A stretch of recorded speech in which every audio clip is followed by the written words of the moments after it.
Good day and welcome back to the Freducation podcast. Thank you so much for jumping in today. I'm fired up for our next guest. We are here today with Lauren Janoska, aka the Canvas Queen. Lauren, thanks for joining today. Yeah, thanks for having me, Fred. I'm happy to be here. Awesome. So you have accomplished a lot recently, and I want to kind of dive in. But first, props for being on today while you are pregnant and about to have a baby. So thanks for taking that step out. Of course. I'll thank the baby for allowing me to be here today because I'm 38 weeks pregnant. That is impressive. So happy early Mother's Day, and maybe that's Thank your early you. Mother's Day gift from your child. So awesome. So I would love to kind of go back a little bit and talk through you were a teacher. So give us a little Yeah. bit before that even. What's your background? Where did you grow up? Where are you from? What was growing up like for you? Yeah. Oh gosh, growing up, I grew up in San Diego, California, Cool. and yes, I did not know how spoiled I was until I moved away for college, and then I was like, oh wow, I miss the beach. But yeah, so that's where I lived for the first 18 years of my life, and then went off to college, decided that I wanted to get into the teaching profession, mostly related to my experience in school. I actually am dyslexic, and going through really elementary school, I most of my teachers didn't know at all like what dyslexia was at all. And Yeah. so I struggled a lot. But I ended up in high school kind of figuring out what it was like to like be in the classroom, but got more comfortable, and ended up graduating with honors, which was Wow. great. And Congrats. so I decided, as I was kind of figuring out, I first actually declared my major as psychology, and then later just decided I want to be a teacher. Cool. And so I want to give back to those kids who, you know, are misunderstood. They're Yeah. smart in their own way, but my teachers just didn't know that. Yeah. So I went into the teaching profession and then did all of my undergrad in California. Cool. And then my parents ended up moving to Las Vegas during that time while I was in college. And there was just a lot of job opportunity when I graduated. So I started my teaching profession in Henderson, which is kind of it's a city, but it's like attached to Las Vegas. Most people kind of like just call it Las Vegas. Right. But that's where I started my teaching journey. I was at a private school and I taught 6 science classes. I was the science department for the private Like school six my first different year. science classes or six 6 different period? science Oh my. classes. I don't I wish was that the for anybody. science teacher, the only one. That sounds awful. And so that was a lot to take on Yeah. as a newbie because I was just getting into the career. Yeah. And so at that time I was trying to figure out like what could I do to make my life easier, Right. because I had to develop curriculum for 6 different preps. Yeah. And my dad, he'd worked in higher education. I just graduated. We were using at my institution Moodle. Okay. So I was like familiar with learning management systems. Right. And he goes, Canvas has a free teacher account. Why don't you start building curriculum on Canvas? And I was like, this would make my life easier. I won't have to carry so many papers everywhere. Yeah. So that's how I got my toes into Canvas LMS and started using the free for teachers version, developing everything. I was glued to my computer that entire year. And Wow. then I loved it. I loved everything about it. I was just burnt out. And so Yeah. I decided to try public school the Okay. following year. And I got a job at a middle school as a middle school 7th and 8th grade science teacher. Okay. And this is in Clark County. Yeah. And there, it was really fun for me because they had the full version of Canvas. Right. You'd You weren't purchase- using a essentially free demo limited version to Yeah. now you've got access. Yeah, they had all the bells and whistles. And so I was like, oh, this is like really exciting. I can try out different plugins, and I didn't even know like any of the terminology at that point, but I was just so excited to try new stuff. Yeah. I even remember like going to orientation for Clark County School District that year, my just starting out, and there was a little tiny booth at the orientation for all these new teachers, and it was a Canvas booth with two Yeah. people. So Clark County is the fifth largest school district in Right. the nation, and there are two people that were in charge of Canvas at that time. Wow. And I went over and I was I'm like, I familiar. love Canvas. And they were like in shock. They Yeah. were like, what? And they gave me some stickers, fun stories. Now, like, I'm still friends with those people. That's cool. That's Yeah. awesome. I can resonate with that because the district I taught in was the seventh or eighth largest, so it's probably right Yeah. around the same size, and so you get all the pros and cons of a big district. But circling back, so I think a lot of people become teachers either because they had like an amazing experience as a student and they're like, wow, I want to pay that Yeah. forward and pass that on to the next generation, or other end of the spectrum, they were like, I had such a terrible or learning experience or student experience that I don't want anybody to have to go through that. So I want to be the teacher on the opposite end of that. Do you feel like there was any of that for you? And like, did the dyslexia play into, because I think about now, like, looking at dyslexia and other reading or whatever issues students have is top on the radar, but Yeah. back then it probably wasn't. So how did that all kind of play into you wanting to become a teacher?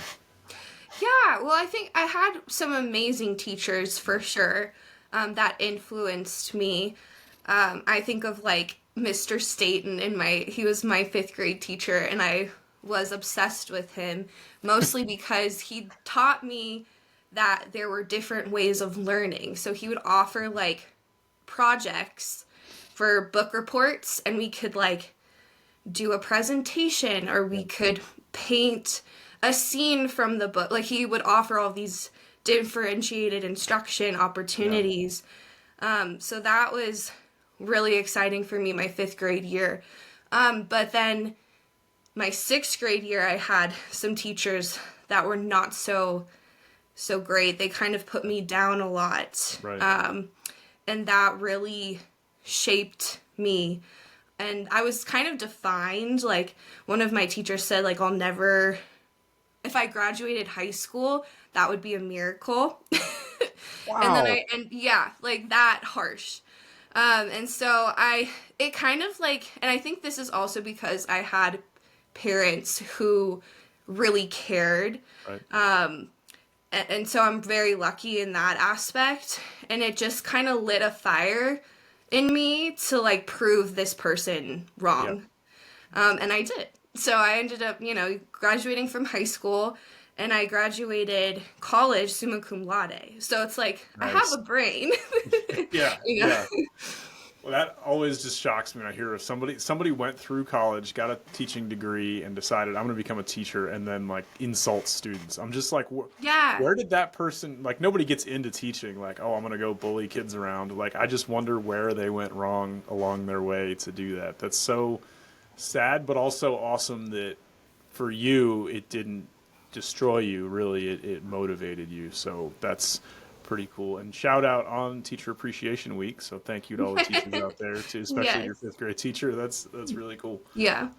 So when you first got into teaching, did you enjoy it right away? Like, were you loving it, or was there? I mean, like I taught for 11 years, and most I had 3 preps at once, and it felt like Yeah.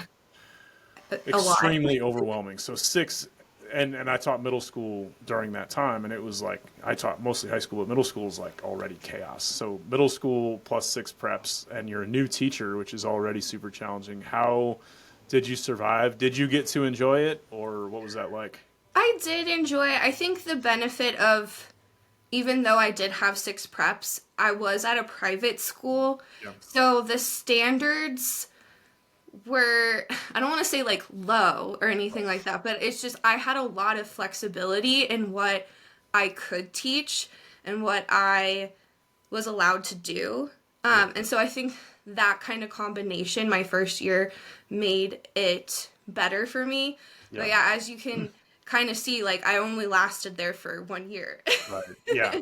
Yeah. And moved on to to public school, which I'm very grateful to have kind of both experiences, Right. because I can kind of compare Yeah. and yeah, I think it makes me a little well-rounded in that area. That's pretty cool. And I've never heard of some like I in my teaching I used Moodle, Edmodo, Google Classroom, Canvas, but I've never heard of somebody just grabbing the free version of Canvas and using it with their students. That's super cool. Yeah. So you get to Clark County, you're teaching middle school, and now you have it, Yep. and you're already like you've taught you've kind of been through the fire, and so like teaching is never easy, but I'm sure it was a lot easier at that point. So what was that transition like, and like how was it going now to having full access to Canvas and having some teaching? Like you're not a new teacher, but the kids, they don't know if you've been teaching for a year or 10 years. Like you're just an experienced teacher now. So how'd that go for you? Yeah, no, I got actually like kind of treated as like a new teacher anyway, just because I had 1 year under my belt, but Right. the school district kind of didn't recognize that year, which honestly I think was probably for the betterment of me. That As happens with small private schools sometimes. yeah. And so I think the biggest thing was just like the fact that I had so many resources that year that I didn't have the prior year, because my school, my first year basically handed me textbooks for Right. every class. And then, fun fact is like over the summer, after I had gotten hired into the middle school, I actually reached out to my principal and I was like, hey, can I come by and get the textbook? And she responded and she goes, we don't have textbooks. And it just blew my mind. And I was like, wait, what do you mean there's no textbook? And so, but then I've come to find out like they had so many different like digital curriculum resources. Yeah. And so it was really just like taking those things and adapting it to make it more personalized for my teaching style. Cool. And I'll tell you this though, that first year it was me and basically 7th and 8th grade science were the only teachers. So it was really like 5 educators at my school were the only ones using Canvas out of like 40. Wow. And we were trying to like figure it out. It was kind of the first year we went one-to-one with devices. Right. And the kids were not happy at all with Canvas. They wanted Google Classroom. They complained almost every single day. Wow. They're like, why not just use Google Classroom? It's so much easier. All of our other teachers use it.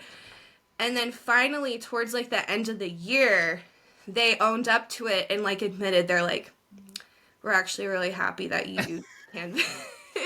A lot for a kid to come around and be humble and say that. And even actually like during the pandemic, when we were forced, like teachers were forced into Canvas, I got emails from my like previous students, and they were emailing me saying, thank you so much for using Canvas because I'm actually like ahead of the game here. I know how to use it in high school and I'm helping my teachers. So I was like, okay, that's a win. That's awesome. Did you find that like this is what happened for me? It's like I taught computer classes, so like already we were kind of ahead on using digital curriculum and like I felt like I was tech savvy. But I remember using like Edmodo in like 2010, 2011, 2012, and then I went back teaching in 2015. And then Google Classroom came out, and I'm like, it was like April. I was like, I'm just going to learn it now so I'm ready for the next school year. And so I started using it, and then I used it for the full 16, 17 school year, and I felt like, all right, I'm good at this. And then like I missed an announcement somewhere, but we switched to Canvas, and like everybody's talking about when they were going to the Canvas training over the summer, and I was like, I don't know what they're talking about. So I just missed it. But then I found out they were paying teachers to go, so I was like, oh, you can sign me up for that training. Oh, cool. And I went like to the last one at the end of the summer, and I think it was just because I was fairly tech savvy, but I was like, I'm into this. Like I like that I can build my own page and my own course and yada yada, and there's more freedom for me to design and XYZ. And so I was going to a new building, like it was a middle school that had been rebuilt, and we were going one-to-one, and the whole district was going to Canvas. And I remember like adopting it right away, but there was at the time there was no templates, there was no like it was just literally a blank canvas. And most teachers look at that and it's like very intimidating because they might be content experts, but they don't know how Yeah. to build or design a page. So when you got into it, did you feel like you were pretty comfortable working your way around, or did it take a while to get like accustomed to it? Yeah, I think I had like some context as a college student Yeah. having used Moodle. And so when I first got started, it was very like bare bones, Yeah. but I knew like how to create assignments and use the speed grader, Yeah. like all the important parts. And then it was just every year, like I would progress and like learn more about Canvas, either like on YouTube from higher education people, because Yes. K-12 was not like at all really that involved. Yeah. And yeah, and so the pandemic actually really allowed me to step into the design aspect, like the Okay. actually like creating the learning experience, Yeah. because before that I was really just using, like I didn't have a homepage. I was just Right. using modules Yeah. and like labeling them by week and then putting assignments in. Yeah. Yeah. Were you immediately like the Canvas expert on your campus and like everybody's Yes. coming to you for tips and training and That's how I got my my name, the Canvas Queen. Is that's what Nice. people started in my school calling me. They're like, "Canvas Queen, come help us." That's it's Yeah. funny because we had pretty good training going in, but there's just so much to it. Like it's very user friendly, but Yeah. there's a lot to it. And I remember getting what I thought was pretty good at it, and I just remember kind of like bartering with other teachers because I'm just not a decorator. Like my classroom wasn't well decorated and all this, and there was a teacher I was just like, hey, you decorate my classroom, I'll make your campus page. Like we'll call it a trade.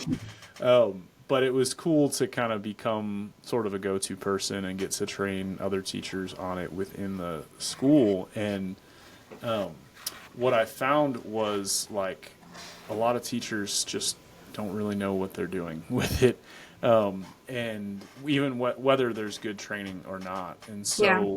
so, did you feel like you were able to help people in a way that like let me rephrase the question. Like if someone's new to it and they're like, I'm just nervous about jumping in, like I don't, it's too much to learn, I don't know, how do you encourage someone like that to say you can do this? Yeah.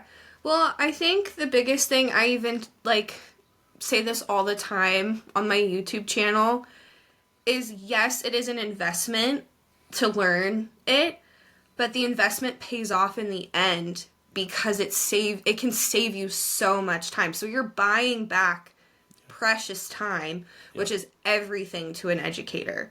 If Yeah. they are given more time back outside of their contract hours, Yeah. that's life changing. So Yeah. that's kind of the aspect and position that I would kind of take with an educator of like, yeah, you have to learn a lot now, Yeah. but next year is going to be so much easier for you. Right. Yeah. It's kind of this interesting paradox. I feel like a lot of teachers are like not great students in the sense, they say doctors are not good patients. Like it's like you're in the business of learning. Like you're teaching Yeah. people to learn and have passion for learning, but some teachers don't always want to learn something new. But I had that same, like I think there's two things I would say to that. Like one, I remember I thought I was good at Canvas, and then when I started like actually doing Canvas training, like I realized I wasn't even using modules. Like I had everything in Yeah. assignments. Like I wasn't even using the half of it. And that's what I would tell teachers when I was training them. I was like, you're not going to know everything. You're not going to like, Yeah. I've been using it every year, every day for 5 years, and I'm still learning something new. Like you just need to know the basics. And then anything you learn on top of that is just the cherry on top. But Yeah. it's user friendly enough. Like learn a little bit, use it, and then learn. Don't feel like you need to learn everything before you can jump in and use it was kind of what I found. And I remember sitting with a teacher, to your point of like getting your time back, and like we used Canvas for our learning management system, but we at the time were using went from Progress Book to Skyward for our grades. And I remember there was a teacher, and I showed him how to like sync his grade book, like it wasn't syncing, and he had been manually inputting grades from Canvas into Skyward, And I showed him like, oh yeah, you can just press this button. He's like, you just saved me like an hour a day. Yep. But I think there's so many simple things like that that teachers may not be aware of, that, hey, there's actually a way that you can do this thing that was taking you an hour in like 5 minutes or in a minute, and they just don't know. So Absolutely. I that think kind of, go I ahead. also want to just say real quick, like, I completely understand where the educator, like the teacher, comes from too, when they're told, like, I had so much empathy during the pandemic on the, like, I love this product, right? Yeah. And it was just getting totally like negative attention because of this, of the situation. Right. And but having that empathy too, I think really helped in the long, because it's like teachers are expected to just learn something, kind of like Right. somebody snaps their fingers, and then Yeah. it's like they make an executive decision, and that's really hard sometimes when you've developed your craft Yeah. somewhere else.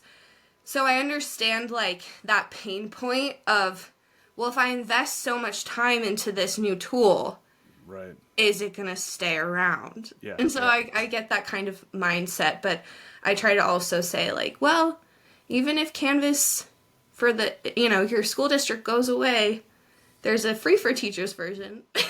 And it's a lot of transferable skills, like Yes. it's something you're True. learning meta skills that you could probably pass on. So that's really good. Is there Yeah. like a favorite feature or something that you like to show people on Canvas that maybe people don't know about? Oh, goodness. Know about? I don't know if, Or I that's just a favorite. Maybe it is a commonly known, but you have like a special touch or something that you enjoy showing people how to do. I just love everything with the HTML editor. Yeah. I think it's just so much fun. I'm really excited. Like, Instructure has been showing a lot of like their potential stuff with AI. Yeah. And all of it's like beta right now, but it's really cool what they're coming out with. So I'm like, kind of excited. I've showcased it a little bit in the past. I'm really wanting it to be pushed more. Yeah. Yeah. That's cool. Because it has been like 2 years since they showed it at InstructureCon, and it has not been pushed out fully yet. Yeah. But those things are exciting, and then I love designing and creating really engaging learning experiences. So Yeah. I try to do a lot of showcasing that on my YouTube channel. That's really cool. So Yeah. how you're not teaching anymore, correct? No, So not. how did that transition happen? Because you went from teaching private school to teaching public school to crushing it to being the Canvas queen to what was kind of your step to now you have a massive YouTube following. You offer all kinds of tools for Canvas. So how did it go from leaving the classroom to diving into that? Yeah, well, my last year of teaching was really hard. It was after the full year of we were distant learning, Right. and I was just struggling personally Yeah. and also like having so many kids every day that were struggling Right. was really just hard on me as well. So my health kind of deteriorated that year.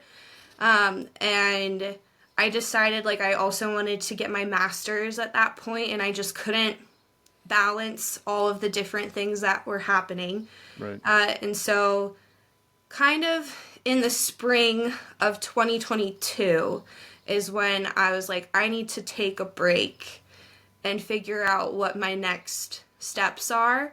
Yeah. And so I went to my principal and kind of told him, I actually took a leave of absence because, and I used my master's kind of as an excuse for a year, just kind of figure out what's going on. Yeah. And really, it was a bittersweet leave, that's for sure, because I do miss the classroom a lot. Yeah.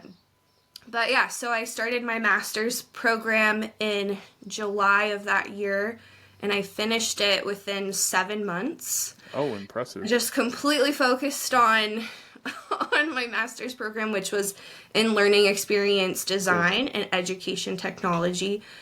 which was a lot of fun. Yeah. And focused on that, and then my health was really a big factor.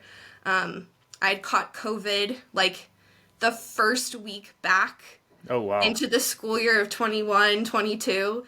And that's what really Yeah. just kind of set me up for not so great of a school year. So Right. I was able to kind of get my feet back on the ground and get a little bit healthier, got my master's, and then kind of decided I was still doing YouTube and it was growing. And I, from there, was like, you know what? I think I want to just try this kind of education consulting side of things in the tech world for a little bit. And so that's kind of what I've been doing since. That's awesome. Well, good for you for recognizing, okay, it's time for me to step out for my health. I think as teachers, there's often a lot of guilt in leaving the classroom. Yeah. Like teachers leave all the time, and these kids don't have stability sometimes. And you're often the most stable thing, and people talk about how bad it is when teachers leave, and there's a lot of truth to that. But at the same time, like teachers are often really struggling with their mental health or their physical health, and they're overworked and under-resourced, and they already were, and then COVID hit, and now, like, I just remember balancing, okay, you've got live kids in your classroom, and you've got kids at home, and they're in the same class, and you're trying to teach a live class and an online class at the same time, and you're trying not to get COVID, and you're trying to bring COVID back home to your family, but you've got to be engaged, and there was just so much challenge going on at once. And I think our timeline overlaps. It was May 2022 when I left as well. That season of teaching during COVID was just so challenging. Yeah. So props to all the teachers that made it through. Yeah. But good for you for recognizing, because it's better, I think, to say, hey, I need to step out than to actually burn out like while you're in your classroom. So good for you. Thank you. Were you already doing YouTube prior to, like, while you were still teaching, you were creating videos to go out? What kind of got that started? Like, were you like, hey, this is fun, I just want to teach other teachers, or did something kind of get that going? Yeah, no, so how it started was during basically the pandemic. Yeah. So the year of 2020, that summer, it was announced by our school district that Google Classroom could no longer be used, and Canvas was the chosen LMS for the following year for full distance learning. And there was a lot of panic. So at that point, you'd had access to it, but it wasn't required, and now it was Yes. becoming like, this is your only option. I'd been using it at that point for 3 years. Okay. In the classroom, and that was my choice. It wasn't a requirement. And so almost every educator at my school knew that I had been using it, and was also trying to convince them, like, every day at lunch, please switch to Canvas, it's so much better. And it actually is, when more teachers use it, it's better, because then you have more overlap in data, and it's like, when one teacher uses it, it's good. When many teachers use it, it's even better. Exactly.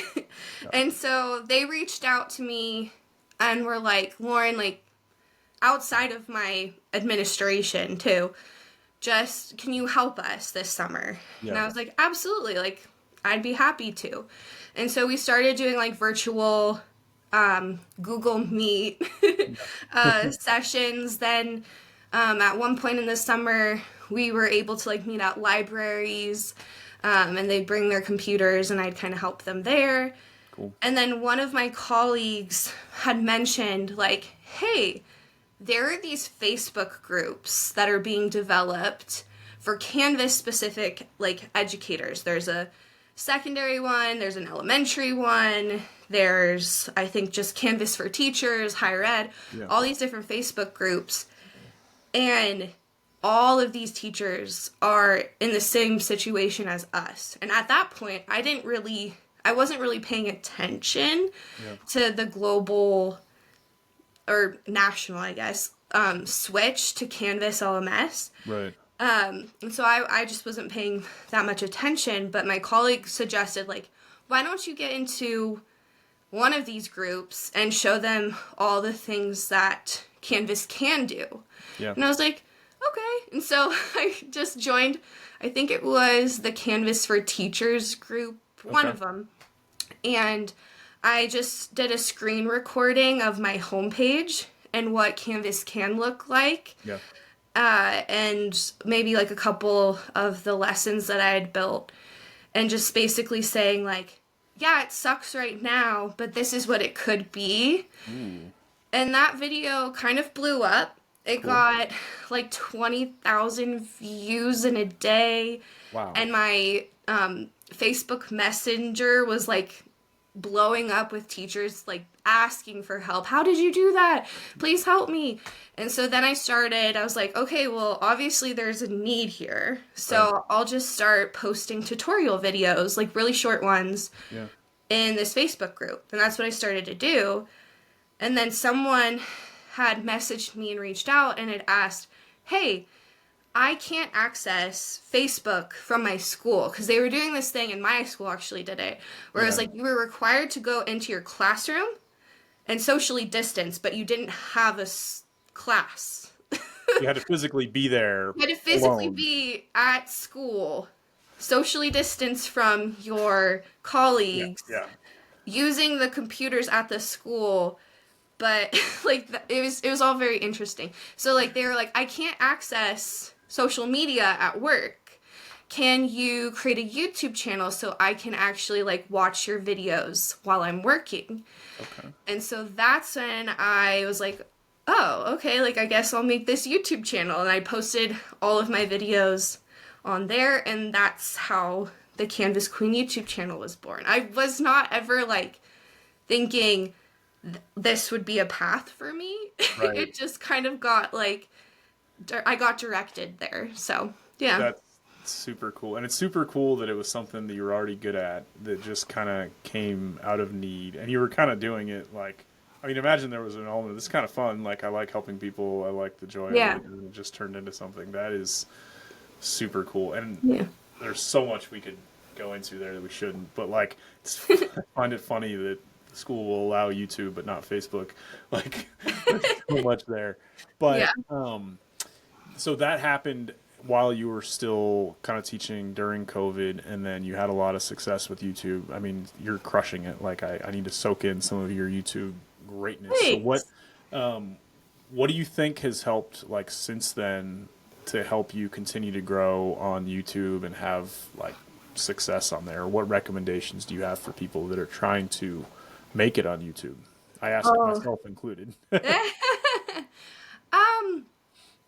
I think, I mean, anything education based, like education based channels are awesome. Yeah. I mean, there's so, I can't say like I'm a YouTube expert because I'm still figuring it out. Yeah. But I just see growth every little by little every year. Yeah. And I think that's the biggest thing is like I've been doing YouTube now for 5 years. Yeah.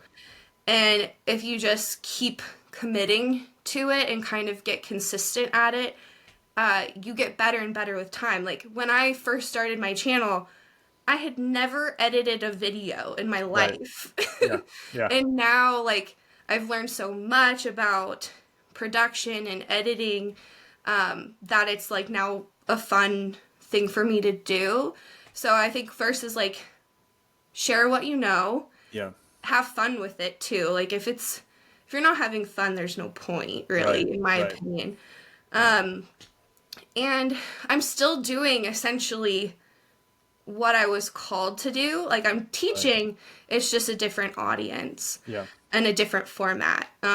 So I still feel accomplished in that, and I don't know if I have like a lot of advice because again, I'm still kind of in that journey, and Yeah. I really did benefit just off of the fact that when I started, there was a huge need. Right. And nobody else was really posting, especially for K-12. Like, there's Right. plenty of higher education stuff, Yeah. but it was all Different really ballgame. new. Yeah. Yeah. So it was just kind of like, for me, right place, right time, Yeah. and how it like kind of just launched. And then from there, what's been really interesting is just like, you have this big peak at the beginning, Right. And then it just kind of levels out a little bit. Yeah.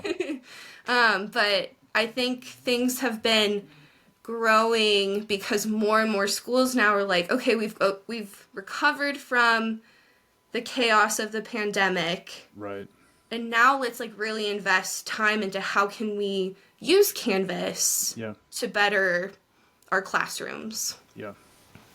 Do you, is it like for me, it blows my mind when I think about how much education has changed in the Yeah. last 20, 10, even 5 years. And I think about like, I started teaching in 2007. And at the time, like the iPhone hadn't come out yet. Like it came out during my first year of teaching. So it was like no smartphones. Yeah. Like kids are in rows looking at me doing worksheets. Mm-hmm. To like a few years later, I was in a computer lab because I was teaching computers to they went to iPads. A few years later, everybody had a Yep. laptop. A few years later, we were using Canvas, and then COVID hit, and COVID was terrible. But the fact that it happened when it happened, at least we were already going one-to-one, so everybody at least had a computer. But when I think about my classroom in 2020, what you said, like going into a school building by yourself, sitting in a classroom by yourself, teaching an online class, was so mind-blowing to me that I would spend all this time creating a lesson, creating content, creating my classroom for 100 to 250 students who live in this neighborhood that go to my school. And it hit me, I was like, it would take the same amount of effort to create that same content for millions of people around the world, because you're creating videos, you're creating a website essentially on Canvas, like you're building these activities. And, you know, we've kind of got this new world of technology over here where we've got all these tools, but we're still got a mindset of like, and you've got your classroom of 20, 25 kids. And it's like, it really changes the game with what we can do with this new technology by being able to spread it to tons of people. And I've kind of taken that mindset of like, I would do, you know, when I was teaching in a middle school and there were 60 teachers, I would just create an instructional video. Here's how you do this technology thing, and just send it to the other teachers, to 50, 60 teachers. And people were like, yeah, it was really helpful. And I was like, it would take me no more effort to hit publish and put that on YouTube or anywhere on the internet. And now, you know, millions of people could benefit from it. So it's a pretty cool dynamic that didn't really exist Yeah. like 10, 15, 20 years ago. And it's really cool how you've been able to, even without trying, to capitalize on that. That's awesome. Yeah, thanks. So now you've got this new course that you've just released. Can you share a little bit about what this endeavor has been, and what course you have Yeah. available? Oh, absolutely. So I think the biggest thing with Canvas has always been, you know, just education. And we, as a society, I think are really getting burnt out of the webinar-based trainings. And I went to InstructureCon this past year. And, you know, I love to be like Little Miss Marketer. I love wearing like the pink. And I'm actually, this year, I'm going to be wearing a crown at InstructureCon. So I love just All like, in. I love it. which is so funny because I'm not quite the person that loves the attention, Right. but I do love just like marketing Yeah. strategies. So when I saw that there was another person who had a wizard hat on who was walking around the conference, I was like, well, I'm the queen and he's this wizard. I have to go like talk to this guy. So I ran into Justin Keene, who is the script wizard, and he had developed this course that's performance based. So basically, let's say, for example, you want to learn how to take the color overlay off of a course card in Canvas on your dashboard. So it tells you all the steps. We have a video that helps support and shows you the process of walking through how to do that. And then once you have completed and performed that task, you click a button that says evaluate it, and it tells you whether or not you did it right or wrong. Immediately. Awesome. And Awesome. if you did it right, you get the wonderful Canvas confetti. If you did it wrong, you get immediate feedback on like maybe why it didn't work. or what you need to do to go back and like go through the steps again. Yeah. That's So when I awesome. saw that he had developed this, I was like, there's nothing like this. Yeah. And it's amazing. And so post conference, we started talking about what could we do to like help each other out. And from there, a partnership formed. I really focused. We kind of edited the course a bit and rebranded it for edtech training.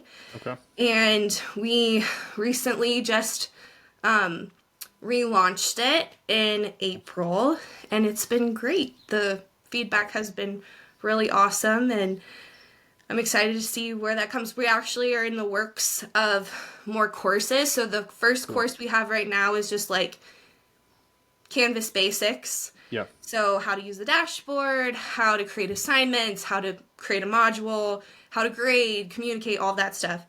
Cool. The next course that's kind of in the works is an admin course, which we're really excited about. And we're adding a bunch of different new technology within it. So it's not just like a button necessarily Right. that you click that says evaluate. We're doing where you have to like input text and Okay. stuff. So that's really exciting. And yeah, it's available now. 2 more courses are on in the works. A more advanced Canvas course and then an admin version.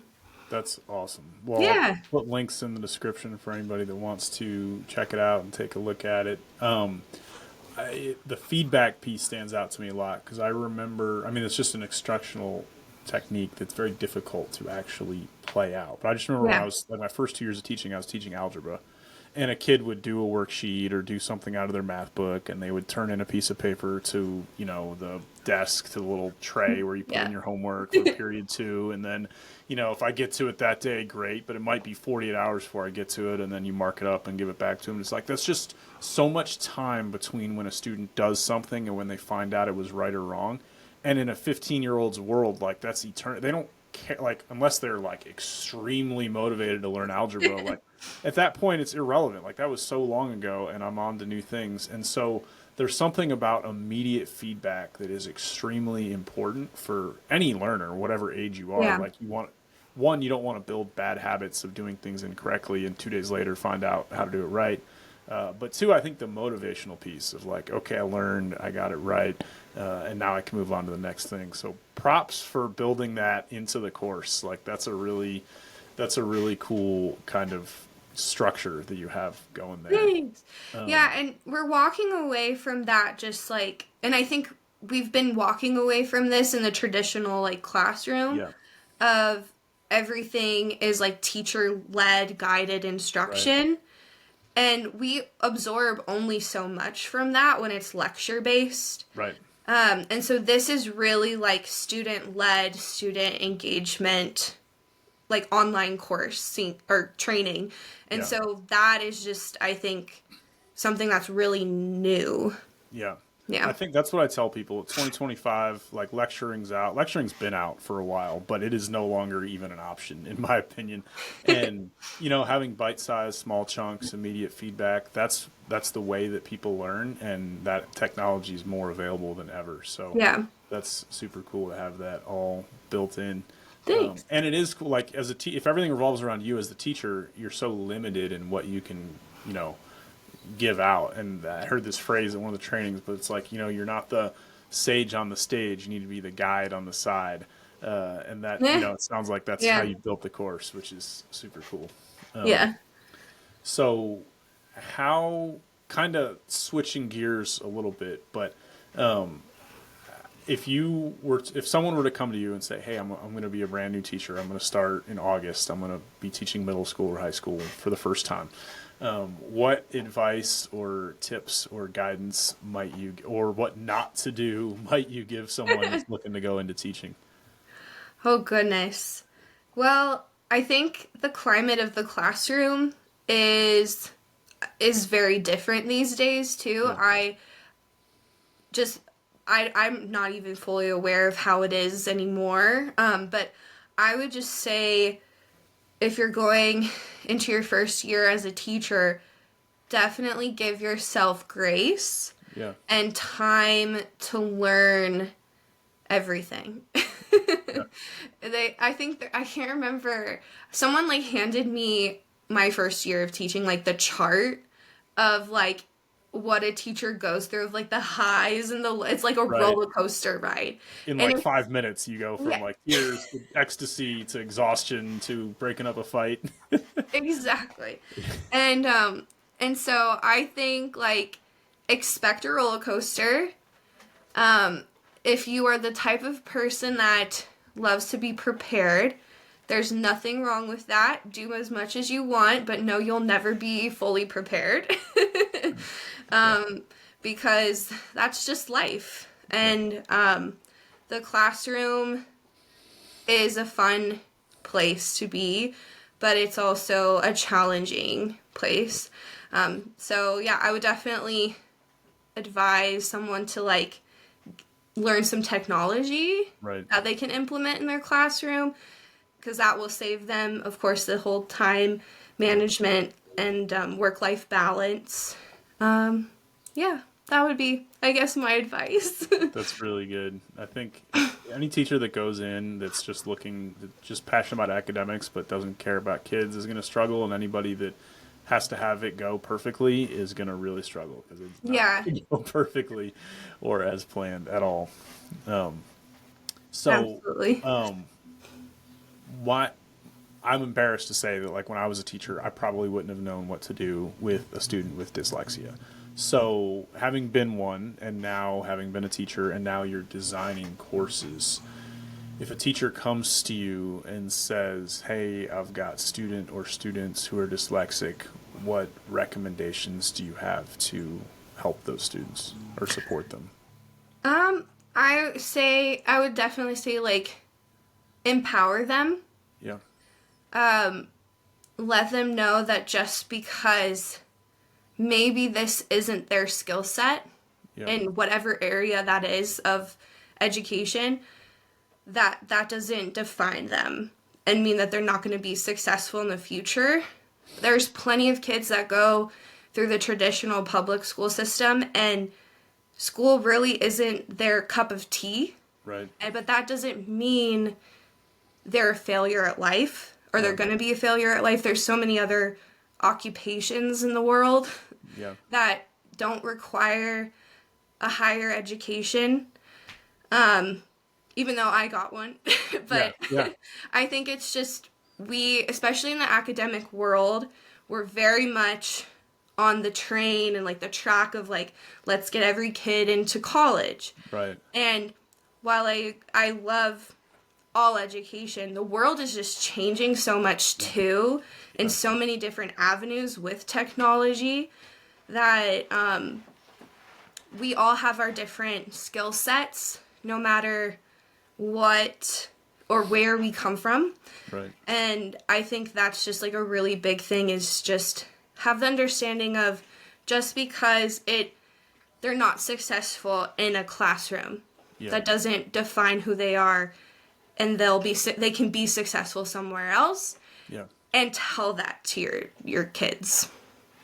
I think that's probably good advice for any kid too. Yeah. And I think when I was a teacher and I was just trying to be this, like, all right, everybody's got a X, Y, teaching math, like, you've just got to get it right and this is the way you do it. When I went from being like, I'm the teacher with all the knowledge that I have to pass on to you, it's very frustrating. So like, hey, I'm a coach and a mentor and a guide, and you've got to get through this stuff, but I want to help guide you through it. Slight mindset shift was totally game changing, and I think that going to college is great for certain students, and for some careers it's a total requirement. But Yeah. fortunately, I got to teach in CTE, a lot of career and technical education, and there is a lot of movement toward like building skills. Yeah. I think we discredit middle school and high school. They're totally capable of doing a ton of things, and you kind of teach them, oh, you can start your life and your career after college. It's like, well, they actually have a ton of talent they can use right now. And I think one of the biggest things about teaching is empowering and Yeah. giving dignity to students that maybe have never been told, hey, you're valuable, you can accomplish anything. And they've kind of been taught, well, if you're going to be successful, you got to go to college. And they're looking at their grades and they're like, I'm not going to go to college. I guess I'm a failure. So it's great to flip that script a bit. Absolutely. So if people want to get in touch with you, if they want to follow you, if they want to be part of what you're doing, how can anyone connect? Yeah. So you can basically just look up Canvas Queen on Google and I'll pop up in whatever format, like Instagram, or you can subscribe to my YouTube channel. I have a website. I'm on LinkedIn. Yeah, I'm just type in Canvas Queen and I'll appear. Awesome. I'll link all that down in the description as well. And Lauren has graciously said yes to speaking at a big summer professional development I'm helping put together in July. So I'll add Yes. some details of that as well. Fired up to get to hear from you there. So thanks so much for jumping on today. Any final words or thoughts you want to share with the world? Um, That the sounded next kind of dark, time, actually. no, it's all good. The next time you probably see me, I will be with a baby. So I might be a little quiet on social media for the next month or so. So Huge, huge congratulations. thank Happy you. first Mother's Day. Happy Thank Teacher you. Appreciation. And thanks for all you're doing to support teachers and educators all over the world. So Of grateful to course. have you on. Thank you, Fred. I appreciate it. Awesome. All right. Hope to do this again soon. Yes, let's.